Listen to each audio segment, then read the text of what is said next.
সুপ্রিয় দর্শক শ্রোতা, পৃথিবীতে চলছে তৃতীয় বিশ্বযুদ্ধের চূড়ান্ত দামামা।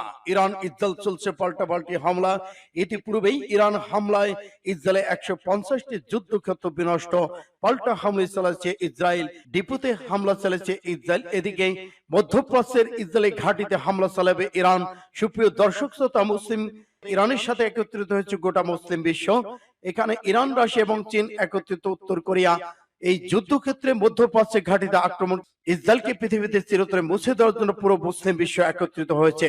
সুপ্রিয় দর্শক শ্রোতা, জানিয়ে দিবেন আপনাদের মূল্যবান মতামত। এই যুদ্ধক্ষেত্রে ইরান জয়লাভ করতে পারবে কিনা জানিয়ে দিচ্ছি শুরুতে সংবাদ শিরোনাম, এরপরে জানাবো বিস্তারিত।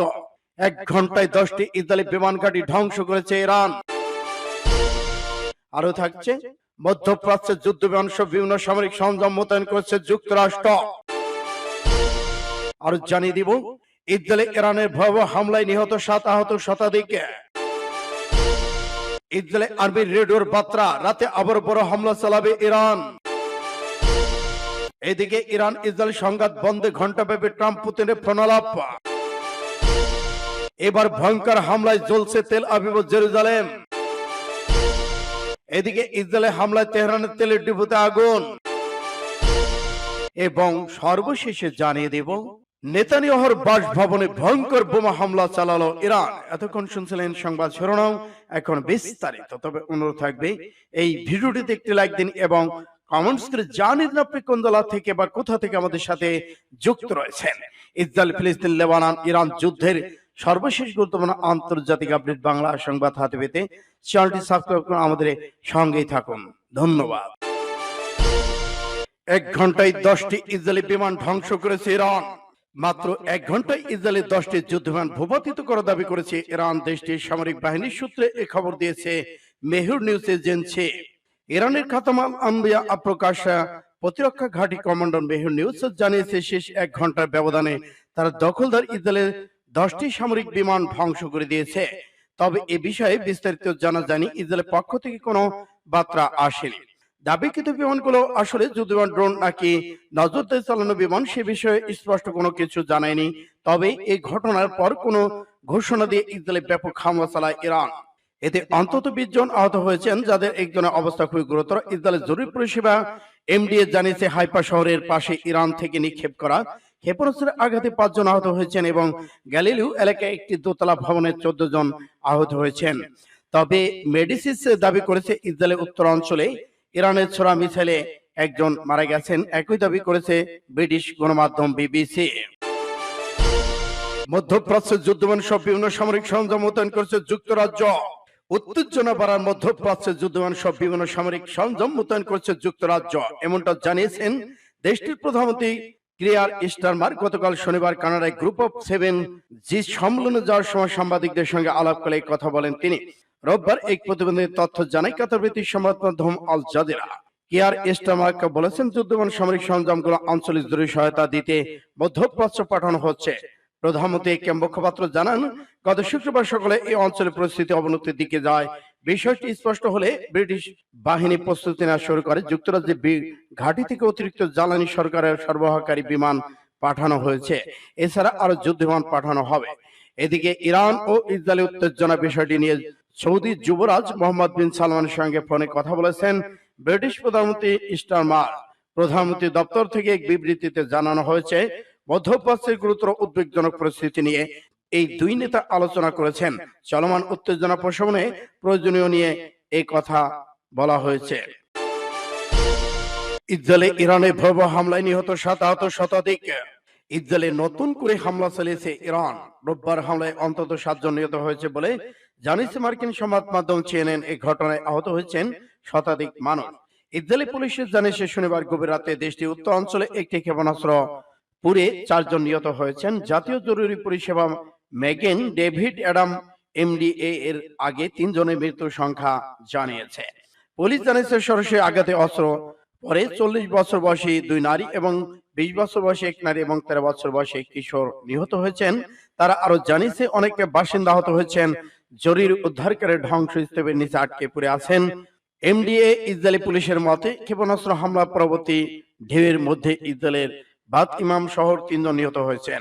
এমডিএ জানিয়েছে একটি ভবনে আঘাত হানার সময় 60 বছর বয়সী এক নারী নিহত হয়েছেন এবং এর চারপাশে অনেক ভবনে ক্ষতিগ্রস্ত হয়েছে। এই হামলার পর মধ্য ইসরায়েলের বিভিন্ন অঞ্চলে 100 জনের বেশি লোক আহত হওয়ার খবর পাওয়া গেছে। সূত্র ফাস্ট টুডে। রাতে আরো বড় হামলা চালাবে ইরান। প্রথম দফায় ইসরায়েলে হামলা চালিয়েছে ইরান, আবারও ক্ষেপণাস্ত্র পাঠাতে পারে বলে ধারণা করছে ইসরায়েল বাহিনী। ইসরায়েলে হামলার জবাবে আরো ক্ষেপণাস্ত্র হামলা চালিয়েছে ইরান। এতে অন্তত 20 জন আহত হয়েছেন, যাদের একজন অবস্থা খুবই গুরুতর। ইসরায়েল জরুরি পরিষেবা এমডি জানিয়েছে হাইফা শহরের পাশে ইরান থেকে নিক্ষেপ করা ক্ষেপণাস্ত্রের আঘাতে 5 জন আহত হয়েছেন এবং গালিলিও এলাকায় একটি দোতলা ভবনের 14 জন আহত হয়েছেন। তবে মেডিসিয়া দাবি করেছে ইসরায়েলের উত্তরাঞ্চলে ইরানের ছোড়া মিসাইল এতে অন্তত 13 জন আহত হয়েছেন। প্রাথমিকভাবে ইসরায়েলি বাহিনী দেশটির নাগরিকদের নিরাপত্তার আশ্রয় ছেড়ে যাওয়ার কথা বলেছিল। ইসরায়েলি বাহিনীর পক্ষ থেকে জানানো হয়েছে ইরানের ক্ষেপণাস্ত্র হামলা শেষ। এদিকে একটি সূত্রে বলতে জানিয়েছে তেহরান রাতেই আবার হামলা চালাবে। ইরান দ্রুতই হামলার প্রস্তুতি নিচ্ছে বলে গোয়েন্দা সূত্রে খবর পেয়েছে ইসরায়েল। ইরানের অফিসিয়াল নিউজ এজেন্সি ইরনা জানিয়েছে ইসরায়েলের বেশ কয়েকটি শহরে টার্গেট করা হামলা চালাচ্ছে ইরানিয়ান ফোর্স। ইরনা জানিয়েছে এটি ক্ষেপণাস্ত্র নিক্ষেপকারী ড্রোনের সাহায্যে একটি হাইব্রিড আক্রমণ। ইসরায়েলের উত্তরাঞ্চলে উপকূলীয় শহর হাইফা এবং পাশের শহর তামরান ইরানি ক্ষেপণাস্ত্র আঘাত এনেছে বলে জানিয়েছে ইসরায়েলি টেলিভিশন চ্যানেল। এখন পর্যন্ত হতাহতের কোন নিশ্চিত তথ্য পাওয়া যায়নি। উদ্ধারকারীরা দল ঘটনাস্থলে পৌঁছেছে। দেশটির বিভিন্ন শহরে সাইরেন বেজে উঠেছে এবং ইসরায়েলের আতঙ্কে রয়েছে। সূত্র ইন্ডিয়া টুডে। ইরান ইসরায়েল সংঘাত বন্ধে ঘণ্টাব্যাপী ট্রাম্প পুতিন ফোন আলাপ। ইরান ইসরায়েল সংঘাত বন্ধে শনিবার মার্কিন প্রেসিডেন্ট ডোনাল্ড ট্রাম্পকে ফোন করে রাশিয়ার প্রেসিডেন্ট ভ্লাদিমির পুতিন।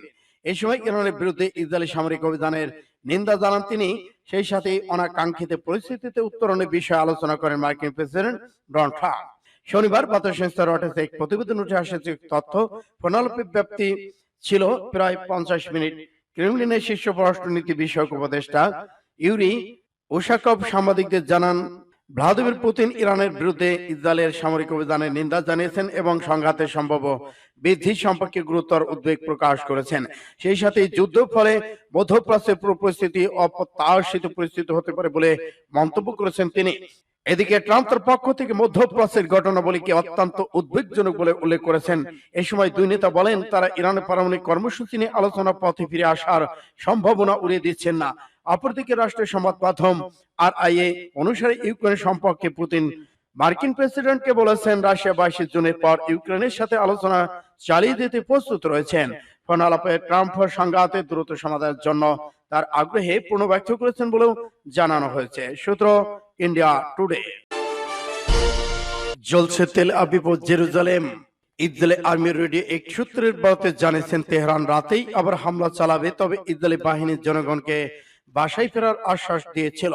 রোববার রাত প্রথম হামলার কয়েক ঘন্টা পর আবার ক্ষেপণাস্ত্র ছুড়ল ইরান। তাতে জ্বলছে দেশটির গুরুত্বপূর্ণ দুই শহর তেল আবিব ও জেরুজালেম। বার্তা সংস্থা রয়টার্স জানিয়েছে নতুন করে আরেক দফা আক্রমণ করবে ইরান। তেল আবিব ও জেরুজালেমের বেশ কয়েকটি জায়গায় আগুন দেখা গেছে। কয়েকটি জায়গায় একের পর এক বিস্ফোরণ হয়েছে, তবে এখনো হতাহতের খবর পাওয়া যায়নি।